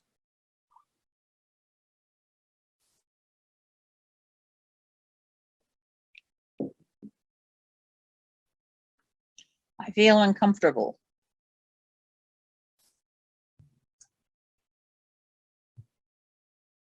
I feel frustrated because it's hard to have these conversations without it becoming immediately politicized and absolutely. I feel ignorant. Yeah, I feel stupid. I'm always othering. They do this. So I feel shame for doing that. I feel unworthy and shameful. Yes. I feel energized and ready for the conversation. Good. I feel a burden lifted that we are actually talking about it and not, we're not continually burying it. Good, good. So now, what if you were to have a conversation about critical race theory, even if you knew nothing about it, other than what I just presented this morning? Somebody came up to you and said, this actually happened recently in a family reunion. Someone came up to Dennis, I'm the expert, of course, and someone came up to my husband and said, well, what about this? I know you were a teacher. What do you feel about this teaching critical race theory in the schools? So you will probably have this conversation if you haven't already. So what kinds of things do you think will be said, and how will you feel, and what feelings will emerge from the people you're talking to about it? Sandy, jump in. I had this happen recently, actually, and it makes me very defensive, because the other person really is sure they know what it is and how bad it is. And I don't know enough about it to really have an articulate discussion and say, I think you're missing the point, and I think what you think it is not really what it is. And so it's hard to jump into a conversation where you can't really defend it in a logical manner and present evidence that might actually sway their their opinion. So I feel defenseless and defensive. Okay, thank you. I think it's important to identify where critical race theory is taught. I heard the other day that there are some colleges at the upper level, junior, senior year, that's where it's taught. Well, that's a lot different than teaching kindergartners about it. Come on, people. I mean, if you can't teach stuff in colleges that are controversial, I mean, what's the point of college?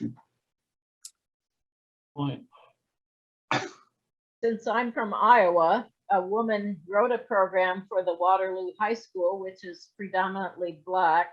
It's one of the higher Black cities in Iowa because of industry, I imagine.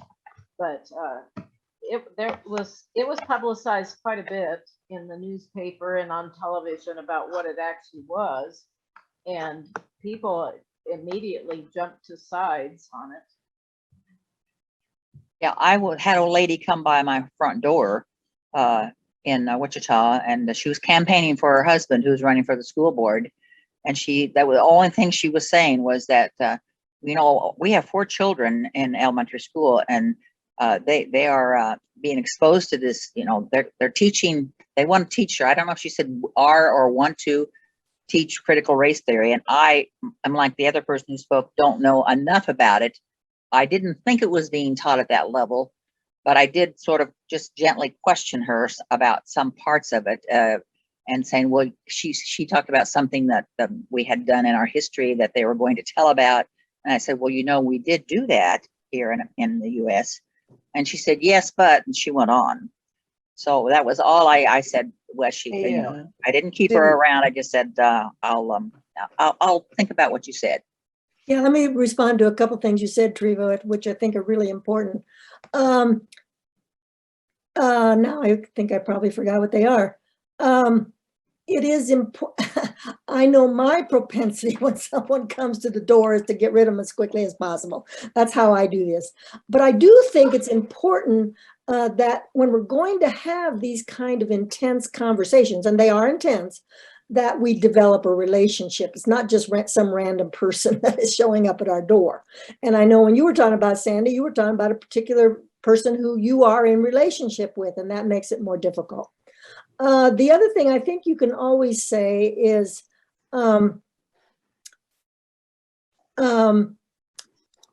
what is appropriate to teach at elementary school about our history? I think that's a great question. Where's the question? That we should consider. What is age appropriate in terms of talking about slavery? What is age appropriate for talking about the genocide of our Native communities? So I think those are legitimate questions, and I think we should have thought about them before we also, I mean, I think thinking about those and reading about those and learning about it is really important. Someone else? Eleanor, I'll just jump in. I was really disappointed to read the news that the only Black principal in Texas was fired over critical race theory when the district later reported that no, it hadn't been being taught there anyway. But that didn't stop parents who want to leverage this issue to use it as a rallying cry, because since no one understands it, you can accuse anybody of it if you want to. So we don't know these people, but let's conjecture. What do you think? Were they threatened by, and what is the threat?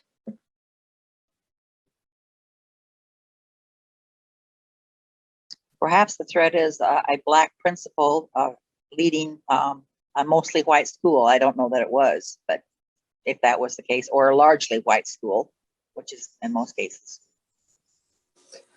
We talked about it in our group. I think a lot of things like homophobia and other things, and has to do with the threat of a white male being not the majority at some point in time. And I think CRT is no different. The CRT is now, it's a distraction, it's a political tool, and just those initials get people riled up and it's ridiculous, and it becomes all encompassing. It becomes teaching about slavery and the Tulsa massacre. And, I was saying, I didn't even learn this stuff growing up. It wasn't until college that I heard about these things. So we haven't taught the truth, and I guess they don't want the truth to be told. I don't know.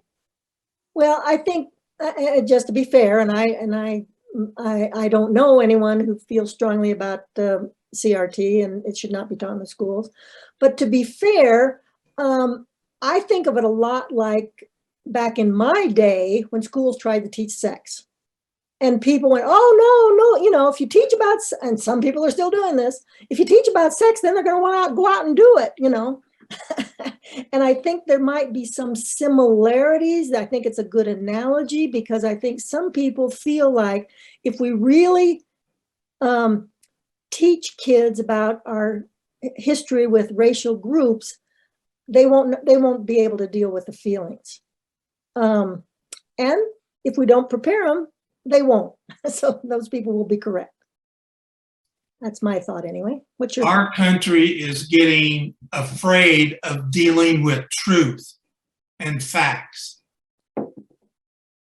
And we have a former president that has led us to this point, and we have a political party that is not recognizing its contribution to that in this country.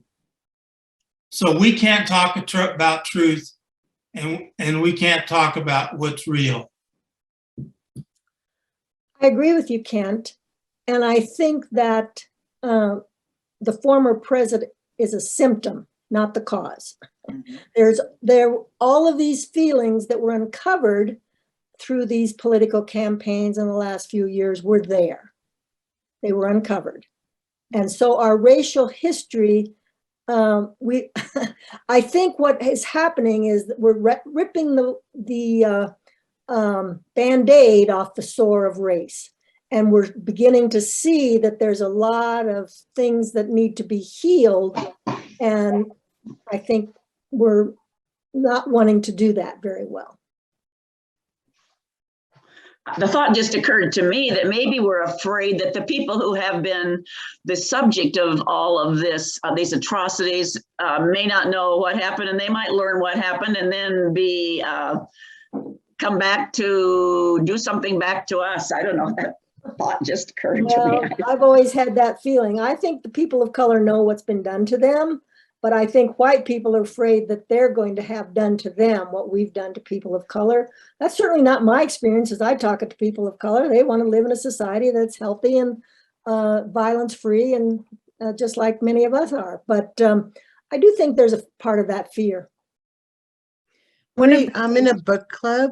Sorry, go ahead, Pearl.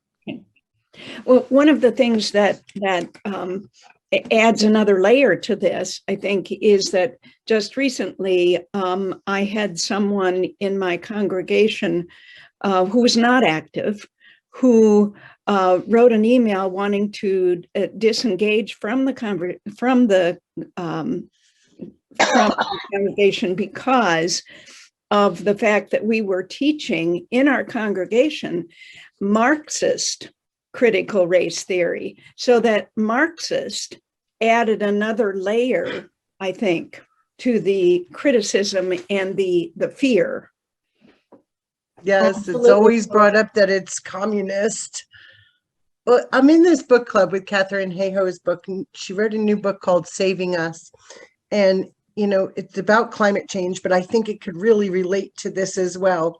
Because if we bring up things that don't relate to people or are bring up fear or anxiety, then they shut down and they don't want to learn and they don't acknowledge, especially in the echo chambers we're in. But she said, if we make it about hope and personalize it and relevant to their lives. So we have to think of really things that happen locally that have to do with race, that also are based in hope and not fear. I think that really can relate to CRT as well as climate change. Absolutely. And I think you've led us right into the next thing I want to talk about. What are some next steps? And so if you put that reference to the book you just referred to in the chat, I'd appreciate it. And I'm going to ask one more question, Anton, and then we'll go to the poll. So given the frustration that all of us appear to be having about this conversation, what is the next step for you?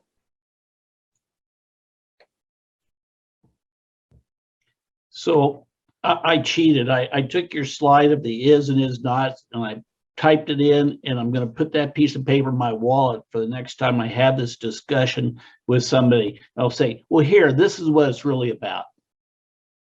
Okay, thank you.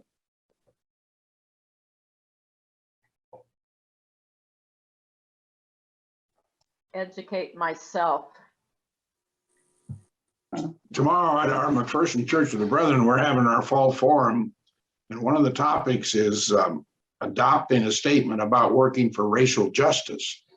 So I'm hoping that a significant number of our congregation will sign on to that and get creative about how we want to deal with it.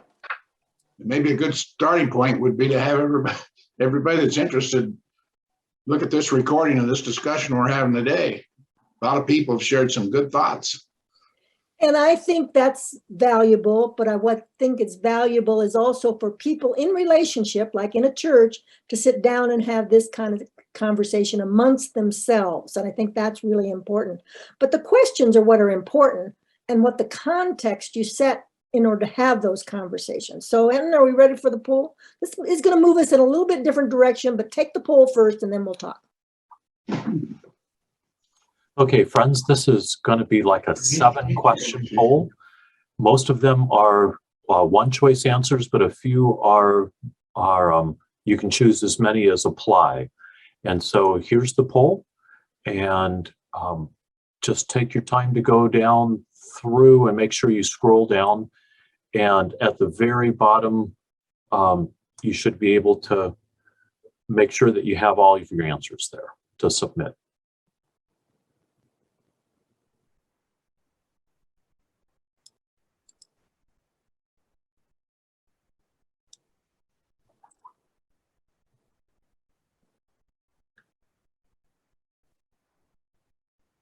Go ahead and just unmute and ask if you have questions.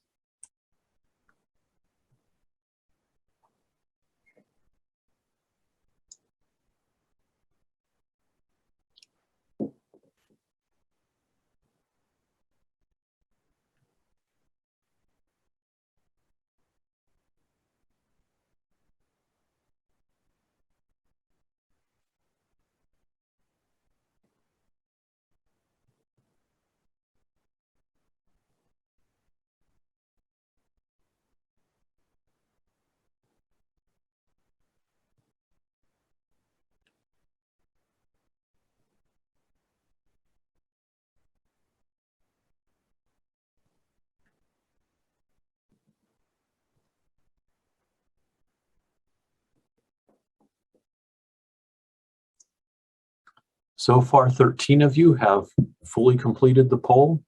So we'll keep it up for a little while to give you more time to go through and think about these things. Anton, I filled mine in, but the submit doesn't seem to be working. Thanks, Treva. I'm sorry about that. We've seen that on a couple of different computers because if there's some kind of security software, it sometimes blocks it. Oh. So we'll just have to make sure that every question has gotten a response of one or another, that there's nothing red up above. Yes, I did. Yeah, so we'll just have to include your responses in our discussion, I'm afraid. Okay. Also, my computer won't go down beyond 7. 7 is the last question. I don't even have anything beyond 3. Oh, I see. Oh, I have to pull this down here. Oh. Yeah, keep scrolling. Oh. I lost the questions altogether when I was trying to enlarge that box so I can answer the questions. May I say that you all are making me feel much better about my computer skills. Jack, I'm not sure how to get it back. I'm sorry. Why don't we just go with what we have here, which I think is fairly representative. We have 85% participation. Is that okay, Anna? Unless anyone needs just another moment. Okay. Is everyone ready for us to go ahead with what we've got? Hearing no objections. Shall I end the poll and then show the results, Eleanor? Yes, please.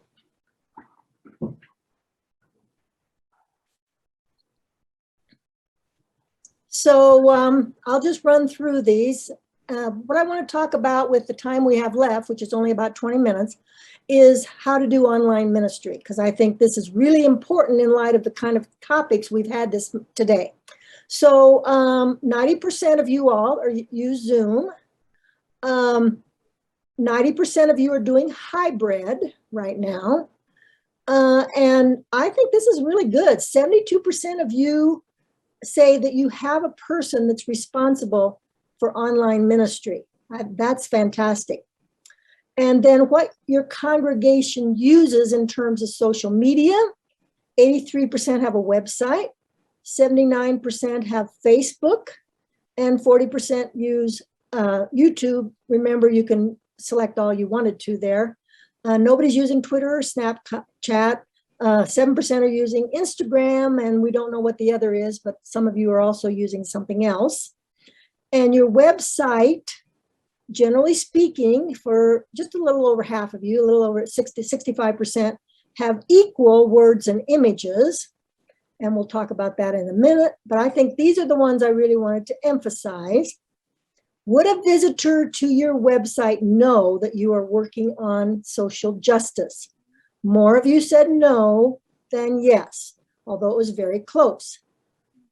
And would a visitor to your Facebook know that you're working on racial justice? Almost exactly the same, except a few more people don't have a Facebook.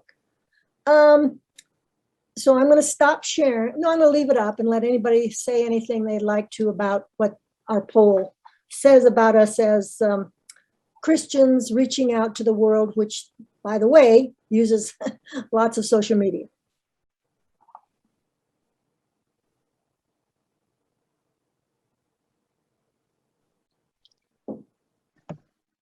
Thoughts? I found it interesting that not anybody or very few are using the newer types of social media. Snapchat, I don't even know them, so I'm part of the group that doesn't use them. So I think those might be used by younger folk. And what does that say about our ministry online if we are avoiding younger folk? I couldn't agree more, Carolyn. Anyone else?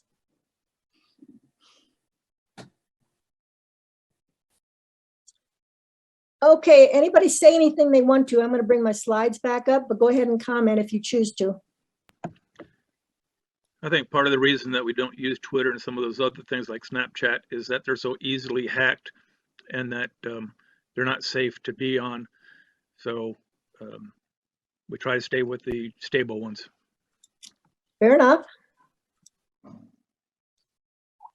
Okay, we don't have a lot of time left. I do want to go into another breakout room to talk a little bit about our online ministry. And let me just say a word about that. We did the poll. So for me, and these are just some thoughts, I think it's really important that we understand how important it is to do ministry in a mediated world. That's why I started the way I did, to talk about what images are and what media is, and that part of our responsibility, it seems to me as Christians, is to share the word where people can hear it. And right now, that's in a mediated world, which to me means we've got to use more images than we do words. We're so used to communicating with words. You have to know what you want to communicate, and for that, really spend some time in who are you? You have to know who you are before you can communicate to somebody else what you're interested in and what you think is important as a Christian in your church. And then, of course, the question is where should you communicate? And Facebook, for people like us, it's kind of what we do, but most young people don't. So they're just know that. And I think really this is, to me, the next one is so important. What images help tell your story? That's why I really, really emphasize the Jesus images that give a different impression of Jesus than we might have. And then always think about, if the images we're using mean something to us, what might they mean to a different audience? So I was going to show you our website, which is not perfect, but is pretty good. But I don't think I have time to do that. But I'll put in the chat the link so that you can go check it out. What I think we do really well is use lots of good pictures. This is our sanctuary. This is our logo. This is the banners we use. And you can see we use a transgender banner for Pride Week. So that says a lot about us, because it's a banner right in front of our actually behind our church, but facing a busy highway. And it tells people going by with almost no words who we are, at least we think so. So I'll put in the chat room for you to go ahead and take a look there, but we're going to go into another breakout room. And I think I figured out how to send the questions on chat. I did it. There you go. So the questions are, what racial conversations does your community or your congregation need to have? And remember, the levels of analysis are individual, group, institution, and culture. And think about each of those levels, about how you might be starting to make some changes in your church life. And then how good is your online ministry, and one thing you personally could work on to make an improvement today. Okay, let's go to breakout rooms, and they're right there. All the questions are right there in chat now. Great, so here we go.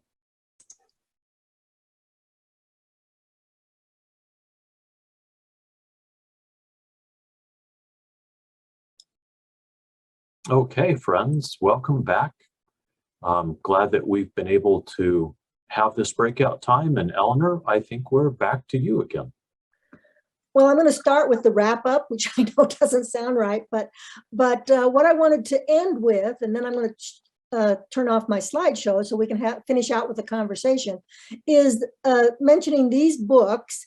And you don't have to write them down; they will come out afterwards when you get a message from Ventures saying what did you think of this presentation. But the ones that I used specifically for this presentation was How to Be an Anti-Racist, which is very well done. Robin DiAngelo is the one who wrote White Fragility, and I think her Nice Racism is a better book, in my opinion, How Progressive White People Perpetuate Racial Harm. And then Raising Our Hands, Jenna Arnold, which I just read, and her subtitle is also kind of explanatory: How White Women Can Stop Avoiding Hard Conversations, Start Accepting Responsibility, and Find Our Place on the New Front Lines. And I would argue, and I think she would too, that means men too. But she is particularly addressing white women because we're more demographically, there's more of us than men, and we are achieving more power than we might have had in the past. So with those couple of comments, I want to now open it up to a discussion.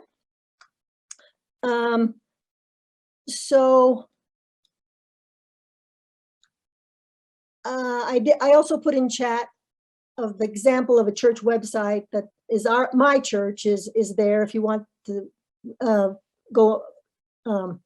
If you want to go back and see that, and if you want to reach out to me, there's my email address.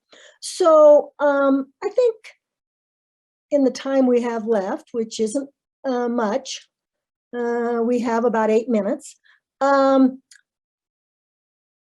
think wherever you want to start talking about anything that we've talked about during this conversation, but also maybe what is next steps for you. And you can jump right in after I say, Mary, I think I may have diminished what you said. It made it sound like, yeah, well, just, get a thick skin. Yeah, that's the end of that. But of course, that's not easy. I think it's necessary, but that's another place I think the church can help us out is share our feelings, but then have a thick skin when we are able to have these kinds of conversations. So I just wanted to say that. So who else wants to say something before we need to stop this conversation today? I felt no diminishment at all. I have often been told I'm far too sensitive, but I use those sensitivities to try and point out the equality we have in God's eyes. So I can't tell you how many times I've been accused of being too sensitive. absolutely. Eleanor, this has nothing to do with, well, it does, but this is Lois, and living in Eldora, Iowa, I heard great things about your mother's ability to teach Bible. She was the best. That acorn did not fall, yours did not fall very far from the oak tree. So I think you've inherited your mother's skills. Thank you. I take that very well. Thank you so much for saying that. She was amazing, and she was my teacher all through Sunday school. I think you've opened up so much. It reminds me of, I guess, being in college, my head's spinning. It's just spinning. And I don't know where it will stop spinning to allow me to focus. There are lots of places I need to start. I can continue reading, continue talking, but I think I want to reiterate one of the things you said is don't depend on people of color to teach us what their experience has been, because they do get really tired. I'm a humor person. There's another YouTube clip called Black Alexa, which teaches white people, it's humorous, it's from Trevor Noah, that supposedly teaches white people how to be racially sensitive. But I love Trevor Noah. He's amazing. He is amazing. And if you really want a great book about the situation in South Africa, read I Was Born a Criminal. Yeah.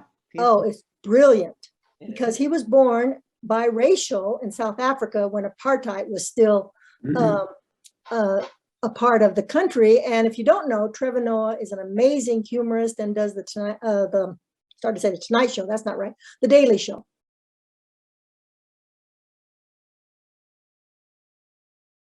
Someone else? I want to go way back to a previous conversation about how soon it is to teach kids things. And I wasn't born yet, but when kids were taught about communism and talk about nuclear warfare and having bomb raids and being protective, I mean, kids were taught this in early elementary school, hiding under desks and stuff. And so somehow that was important at that time to, and whether that was political, to tell them that they have an enemy and there's somebody to hate. I mean, but somehow somebody thought it was early enough to teach kids to, so. That's a great point, John. And somebody has also said, and I firmly believe, that when we are training kids what to do when there's an active shooter in the school, I think we can teach them a little bit about slavery. And John, I was the second grader that refused to go under the desk, saying that desk's not going to help me at all. We're all going to be a vapor. I was told to shut up as a 7-year-old. Well, you didn't learn the lesson, did you? Yeah.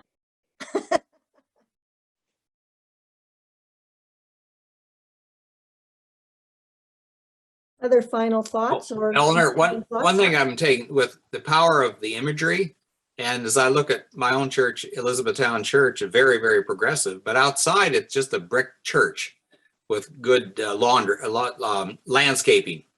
But I loved your imagery and banners that change, that could send a new kind of message. Come and join us. Very colorful. Thank you. You're very welcome. And I One small guarantee you, people will only find your church through social media. So if your social media isn't representing you well, they will not find your church. People don't do it the old ways. They find it through social media. we have like Facebook and YouTube, but it's always our full worship. And I'm wondering if we had somebody to do it, you know, being shorter, having these little short videos or short things that, because our attention span is so short nowadays. No, not many people are going to just randomly click and watch an hour-long worship. You're absolutely right, Susan. They don't. I'm just amazed people who actually sit through this for 3 hours. I must admit, I don't have that kind of attention span, but I guarantee you the people you want in your church don't have that kind of attention span either. I think about the Thanksgiving holiday coming up and how I was taught about the Pilgrims and the Indians, and I'm so far away from schools, I don't know if that's what's still taught, but I think about images, and you've talked about images today, and I think about those kind of images coming up in the next week or two. Great, Sherry, that's perfect.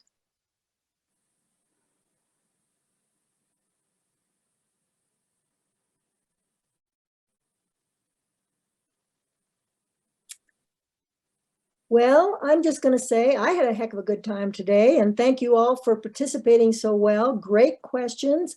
I hope I didn't supply any answers. That's not my goal here. My goal is to raise questions and to have you find your own answers to the questions that you have. So, Anton, back to you. Well, maybe back to me, Eleanor, but there's not a whole lot left to say except thank you. The recording for this course hopefully will be able to be posted by early next week, and I'll try to email you the link. So as far as wrapping up, you also get an evaluation. So we encourage you to give us your frank and honest feedback of where we can go with Ventures courses and evaluate this offering by Eleanor so that we're able to do an even better job in the future. But Eleanor, thank you for everything that you have brought to the table and the ways that you have challenged us. And so, Eleanor, I want to turn it back to you for a final word to send us out before we conclude the meeting. Yep, and Joe asked the question if you can get any of the slides. Absolutely, I put my email address in there. Tell me what you want and I'll send them off to you.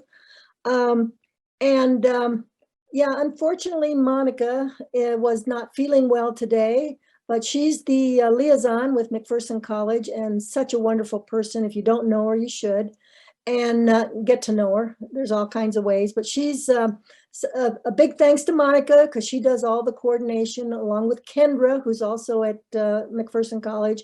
And then Anton, our computer person par excellence. I've worked with a lot of tech people through the years, some of them better than others, but I want to say Anton is the best. He's really good. And thank you so much for all of your participation, and have a wonderful day. Get out in it and think about what's next. Thanks, friends. This ends our course. Go in peace.